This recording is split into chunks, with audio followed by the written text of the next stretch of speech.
Those storms may be responsible for a 7-alarm fire that killed a firefighter.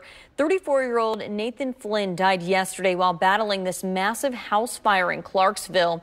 Crews were called to Woodscape Drive for a possible lightning strike. Officials say Flynn died after falling through the first floor of the home into the basement.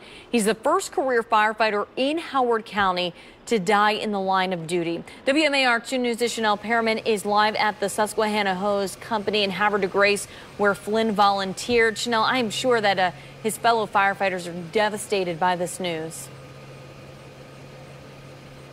Yes, Ashley, people here and across the state continue to pay their respects to 34-year-old Nathan Flynn, a husband, father, and well-respected firefighter who died in the line of duty. Now, his wife speaking out yesterday in a Facebook post saying in part, "My heart is broken and I have no words," describing the loss as tremendous and numbing. She goes on to say Nathan Flynn loved his job and he believed in the traditions and brotherhood more than most. Friends and colleagues echoing the same sentiments, describing him as a great firefighter who loved the fire service, his community, and his family. Across the state, you can see full honors to pay tribute to his legacy.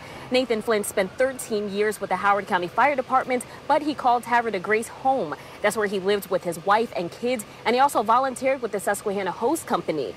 The area where he used to hang his boots and jacket is now a place to pay tribute as first responders try to comfort each other and honor a man they respected and loved.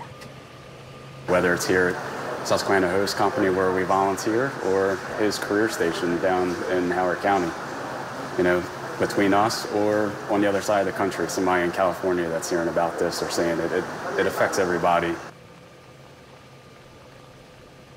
Now there is a GoFundMe page set up to help raise money for Flynn's family, and right now the page is at nearly $40,000. That information can be found on our website at WMAR2news.com. Live in Havre de Grace, Chanel Perriman, WMAR 2 News.